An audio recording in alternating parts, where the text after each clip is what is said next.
ఈ రోజు Ukraine land locked అయిపోయింది ఆల్మోస్ట్. వాళ్ళకు ఉన్నటువంటి ఏకైక పోర్ట్ ఒడిస్సీ వాళ్ళ చేయి జారిపోయింది. సో అందుకని ఇది ఇద్దరు కూడా దాని స్టేక్స్ ని పెంచుతున్నారు. యుక్రెయిన్ పెంచుతోంది, యుక్రెయిన్ కూడా చాలా తీవ్రమైన దాడులు చేస్తోంది, రష్యా కూడా అదే పరిస్థితిలో కొడుతోంది. అమెరికా జేడీ వ్యాన్స్ ఒక వార్నింగ్ ఇచ్చారు యుక్రెయిన్ కి. కజాఖ్స్తాన్ నుంచి వస్తున్నటువంటి పైప్ లైన్ ఏదైతే ఉందో దాంట్లో కొన్ని అమెరికన్ కంపెనీస్ ఇంట్రెస్ట్ ఉన్నాయి. కజాఖ్స్తాన్ నుంచి వచ్చే pipe line via Russia Caspian sea దగ్గర నుంచి పెడుతున్న దాని మీద కూడా వీళ్ళు దాడి చేసే ప్రయత్నం చేసింది యుక్రెయిన్. అది చేయడానికి వీల్లేదు అని చెప్పి ఒక కమాండ్ ఇచ్చారు వాళ్ళకు. బట్ వ్లాడిమిర్ పుటిన్ మాత్రం ఫుల్ స్కేల్ అటాక్ గురించి తను పర్మిషన్ ఇచ్చినట్టు మనకు తెలుస్తుంది. క్రమేపీ మనకు వెస్టర్న్ మీడియాలో రావట్లేదు, కానీ కొన్ని రష్యన్ సపోర్ట్ చేస్తున్న ఛానల్స్ నుంచి మనకు వస్తున్న ఇన్ఫర్మేషన్ ఏంటంటే క్రమేపీ కొన్ని గ్రామాలను కబ్జా చేసుకొని 2-3 మేజర్ టౌన్స్ వీళ్ళ అధీనంలో రాబోయే కొన్ని బహుశా ఒక నెలన్నరలో వీళ్ళ కబ్జాలో వచ్చేటువంటి అవకాశాలు కనిపిస్తున్నాయి. ఒడిస్సా ఏదైతే వాళ్ళ పోర్ట్ ఉందో అది ఈరోజు లిటరల్ కట్ ఆఫ్ అయిపోయింది. సీ కనెక్షన్ అన్నది యుక్రెయిన్ కట్ చేసింది రష్యా. సో అందుకని ఇవి డెవలప్మెంట్స్ ఇవి.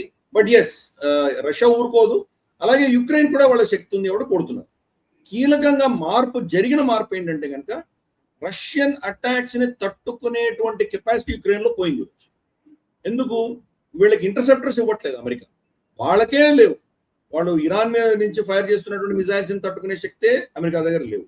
వాళ్ళు ఇంటర్సెప్టర్స్ ఇచ్చే పరిస్థితి లేదు. యూరోప్ లో ఉన్న దేశాలు పోనిద్దామా అనుకుంటే వాళ్ళు భయంలో ఉన్నారు. నెక్స్ట్ మా మీద ఎప్పుడు వ్లాడిమిర్ పుటిన్ దాడి చేస్తాడో తెలియదు, మా దగ్గర స్టాక్ పైల్ పెట్టుకుంటే బెటర్ అని చెప్పి వాళ్ళు పెట్టుకుంటున్నారు. వాళ్ళు యుక్రెయిన్కి ఇవ్వట్లేదు. కాబట్టి ఈ రోజు రష్యా వీరవిహారం చేస్తోంది యుక్రెయిన్. వాళ్ళు ఎక్కడ వెళ్ళి కొట్టదలుచుకున్నా కొడుతున్నారు.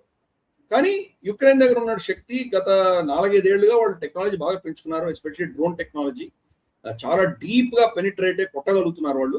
ఆ దాడులు మాత్రం ఇంకా జరుగుతూనే ఉన్నాయి. రష్యాలో వాళ్ళు చాలా కీలకంగా చాలా ప్లేస్ లో కొడుతున్నారు వాళ్ళు.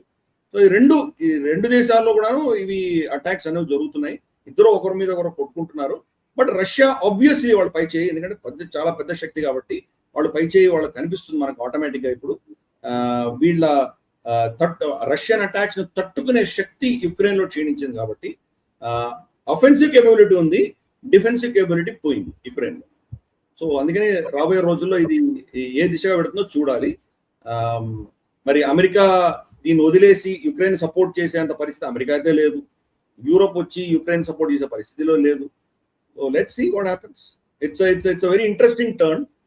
మరి యుక్రెయిన్ ఏమైనా ఒక రిస్క్ తీసుకొని చాలా పెద్ద మేజర్ దాడి చేసి ఏమైనా చేస్తుందా, దాంతో రష్యా దెబ్బతినేటువంటి పరిస్థితులు ఏమైనా ఉంటాయా, లేదా రష్యా ఆ ఛాన్స్ ఇవ్వకుండా మేజర్ దాడులు మేజర్ మిలిటరీ పుష్ చేసి ఏమైనా టేక్ ఓవర్ చేస్తుందా, ఇవన్నీ కూడాను వింటర్ రాకముందునే జరుగుతాయి.